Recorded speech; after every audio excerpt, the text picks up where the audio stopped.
Welcome back. Audio video फिर से आपको कनेक्टेड होंगे। तो अब हम लोग कुछ एमसीक्यू कर लेते हैं, ठीक है। और जल्दी से आप लोग को कमेंट आना चाहिए क्वेश्चंस के साथ। तो फर्स्ट क्वेश्चन पे हम लोग आएंगे, ज़्यादा समय आपका नहीं लेंगे, थोड़ा सा क्वेश्चंस भी हम लोग कर लेते हैं। क्वेश्चन नंबर 1 आपके सामने स्क्रीन पे है और बताइएगा कि निम्न में से कौन सा सार्वजनिक क्षेत्र का की भूमिका नहीं है। बताना आपको कौन सा जो क्षेत्र है वो सार्वजनिक क्षेत्र की भूमिका में नहीं आता है। पहला आपको आधारभूत संरचना विकास, लाभ कमाने की क्षमता का विकास, आर्थिक शक्तियों के अतिसैनिक और देश के निर्यात के में विकास। ठीक है, तो जल्दी से आपको कमेंट करके बतानी है। एक सेकंड आपका चैट बॉक्स हम ओपन कर लें। सभी का आ गया है। गोस्वामी जी का बी, विकास सिंह का सी और विजय कुमार भगत का बी ऑप्शन आ गया है।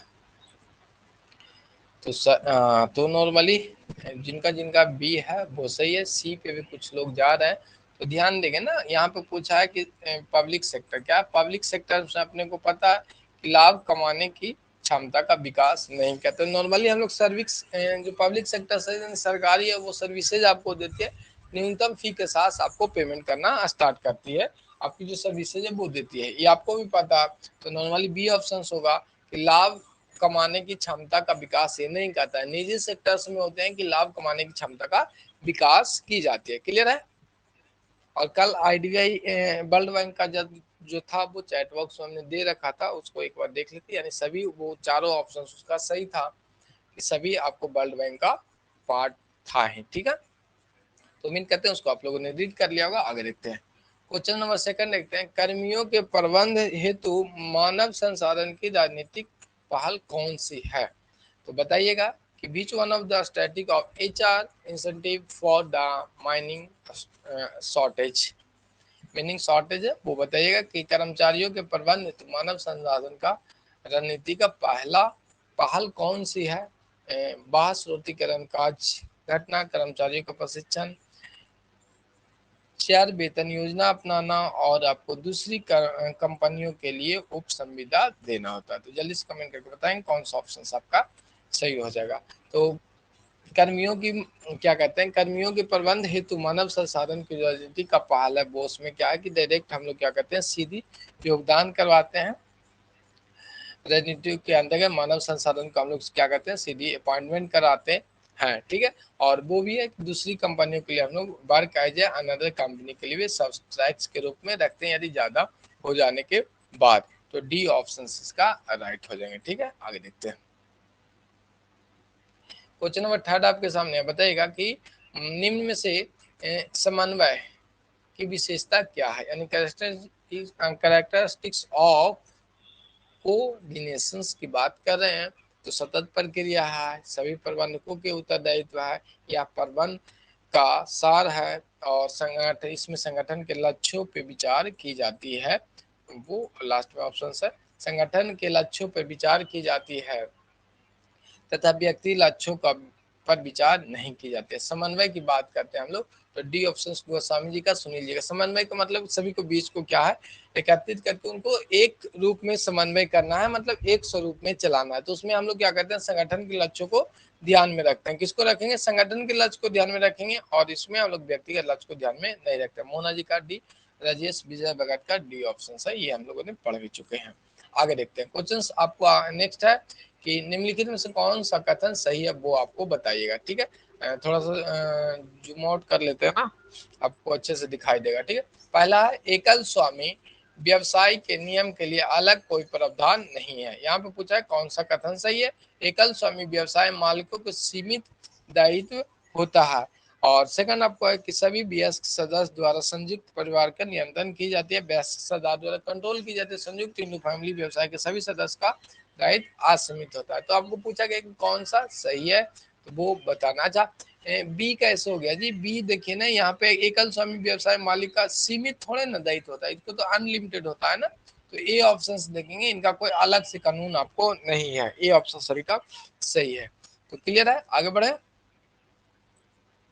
चलिए नेक्स्ट हम लोग आते हैं क्वेश्चन नंबर 5 को देखते हैं और बताइएगा कि first stock exchange in Asia was setup in 1875। Asia का प्रथम स्कंद विपणन यानी स्टॉक एक्सचेंज 1875 में स्थापित किया गया था, टोक्यो में, शंघाई में, बीजिंग या मुंबई में। जल्दी से कमेंट करके बताइएगा। सुनील जी का डी, निहारिका पांडे का बी भी आ गया है।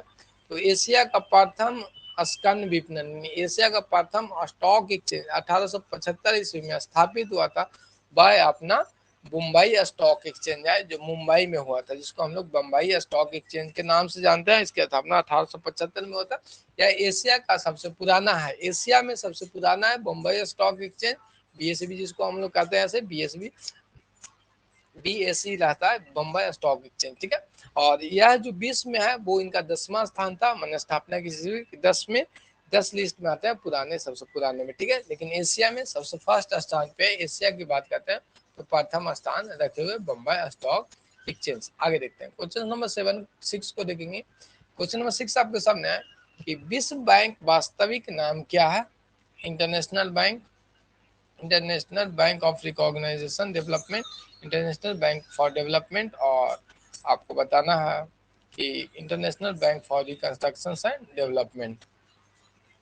तो डी ऑप्शन सही है। और कल भी वर्ल्ड बैंक के बारे में हम लोगों ने देखा था, तो उसमें थोड़ा सा कल गलत हो गया था, तो उसको आप लोग करेक्ट कर लीजिएगा। और लक्ष्मी जी का भी कमेंट उस पर आया था। Treasury bill is a instalment of short terms borrowing in a period of the less 1 years is, यानी ट्रेजरी बिल अल्पकालीन उधार के लिए ऐसा प्रलेख है जो 1 वर्ष से कम में परिपक्व हो जाता है। वो किसके द्वारा जारी की जाएगी वो बताना। उपयोग किया जाता है राज्य सरकार, केंद्र सरकार, कमर्शियल और गैर बैंकिंग वित्तीय संस्थाओं के द्वारा की जाती है, वो आपको बताना था। तो राइट बताइएगा कि जो ट्रेजरी बिल है वो अल्प अवधि के लिए उपयोग की जाती है, वो केंद्र सरकार द्वारा दी जाती है। क्या? केंद्र सरकार द्वारा आपको।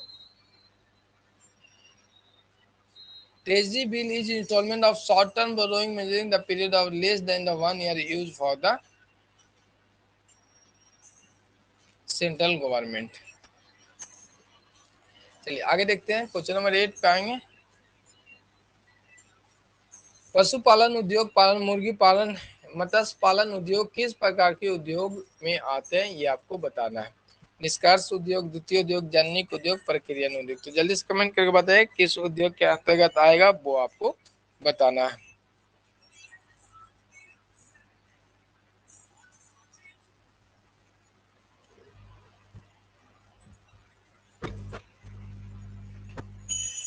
चलिए सभी का सही आया है, सी किसके? जेनेटिक उद्योग के अंतर्गत आया है। और आपको पता है कि जेनेटिक उद्योग, जनिक उद्योग में पशुपालन, मुर्गी पालन, आपको मत्स्य पालन आदि को हम लोग इसमें इंक्लूड कर लेते हैं, ठीक है। और जानवरों को प्रजनन को हम लोग इसमें इंक्लूड करते हैं। और ट्रेजिबिल की बात करते हैं तो उसमें 3 अवधि का आपको ट्रेजिबिल केंद्र सरकार द्वारा इश्यू होता है, एक 91 दिन का, एक 82 दिन का, और 364 दिन 600 करें, क्योंकि 1 साल के अंतर्गत 3 टाइप्स की वो ट्रेजिबिल सरकार आपको जारी करती है। ट्रेजरी बिल जो होता है वो 0 कूपन होती है, और उसमें ब्याज वाज आपको एक्स्ट्रा नहीं दी जाती, 0% वाली वो कूपन कोड होते हैं। आगे देखते हैं क्वेश्चन नंबर 9 पे हम लोग आएंगे। क्वेश्चन हम लेट कर लिए ना, 9 करेंगे कि जीवन बीमा के अनुबंध में निम्न में कौन सा सिद्धांत लागू होता है। तो बताना है कि जीवन बीमा में कौन सा सिद्धांत, बीमा योग हित अधिकार, क्षतिपूर्ति, अंशदान। तो बताइएगा कि जीवन बीमा के अनुबंध में निम्न में से कौन सी सिद्धांत आपको लागू होते हैं। तो बीमा योग हित अधिकार संपन्न, क्षतिपूर्ति, और आपको अंशदान। तो जल्दी से कमेंट करके बताइएगा। तो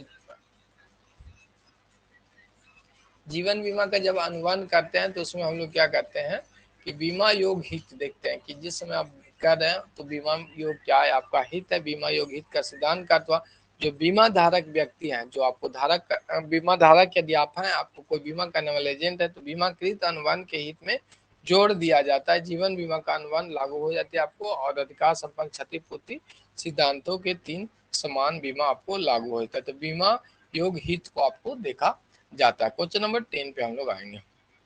अब बताएगा भारत सरकार द्वारा देश में वस्तु एवं सेवा कर लागू किया गया था। मतलब GST goods and services tax कब लागू किया गया था? 1 जनवरी 2017, 1 अप्रैल, 1 जुलाई और 3 नवंबर। तो जल्दी से कमेंट करके बताइएगा और उम्मीद करते हैं सभी का राइट आंसर आएंगे, क्योंकि कॉमर्स का स्टूडेंट ही आपको पता होना ही चाहिए। 1 जुलाई 2017 को ये लागू किया गया था आपको भारत सरकार द्वारा। जीएसटी आपको 1 जुलाई 17 को लागू किया गया था और इसका जो भारत के संसद में हुआ 29 मार्च 2017 को पास हुआ था।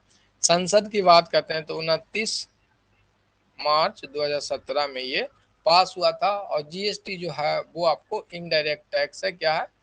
इनडायरेक्ट टैक्स है, क्योंकि आप गुड्स लेते हैं उस पर जीएसटी देते हैं। बेचारा दुकानदार ने आपको पेमेंट करना पड़ रहा है, वो किसी और से लाया था, आपको पेमेंट करना पड़ा है। यह एक इनडायरेक्ट टैक्स है, ये आपको ध्यान में रखनी है। आगे हम लोग बढ़ते हैं। और एकल पक्ष है, मैंने एक तरफ से देता है। एकल जो आप प्रत्यक्ष कर, इनडायरेक्ट टैक्स मतलब आप प्रत्यक्ष कर होता है। तो ये भी ध्यान में रखिएगा कि indirect tax GST indirect tax है और संसद में कूदे तो 29 मार्च 2017 को और लागू जो हुआ था 1 जुलाई 2017 को हुआ था। आगे हम लोग देखेंगे क्वेश्चन नंबर 11 देखते हैं कि एक बाजार है जहां कम जोखिम वाले असुरक्षित अल्पकालीन ऋण पर ले जो अत्यंत तरल होते हैं, निर्गमित तथा प्रतिदिन सक्रिय पूर्णतः व्यवहारित किए जाते हैं, बाजार कहलाएगा। कौन सा बाजार कहलाएगा वो आपको बनाना है। This is a market where the low risk unsecured and short term debt instalment are highly liquidity of the treasury everyday market is known as. आपको बताना है कि प्राथमिक बाजार, द्वितीय बाजार, मुद्रा बाजार और पूंजी बाजार होता है। तो जल्दी से कमेंट करके बताइएगा कि कौन से आपको राइट आंसर्स होंगे। वो आपको डी ऑप्शन आया नीरज जी का, बाकी सभी का सी ऑप्शन है। जिनका जिनका भी सी है वो सही होगा। अब बताइए डी नहीं होगा, नहीं मुद्रा बाजार उसको कहेंगे ना। मुद्रा बाजार में आपको जहां कम जोखिम वाले असुरक्षित और अल्पकालीन ऋण पात्र होते हैं, अत्यंत तरलता, आपको अत्यंत तरलता कहाँ दिखेगी? जो मुद्रा बाजार होगी ना, कैश में आपको मिल जाएगी। ठीक है, निर्गमन प्रतिदिन आपको क्रियाओं को संपादित की जाती है। ठीक है, शॉर्ट टर्म्स है। तो आज के लिए हम लोग क्या करते हैं, क्लासेज यहीं पे रखते हैं। कल आपको फिर क्लासेज अंडर टाइम या टाइमिंग, कल संडे तो चेंज हो जाएगा, तो हम अपडेट आपको करवा देंगे। Take care sir, bye bye.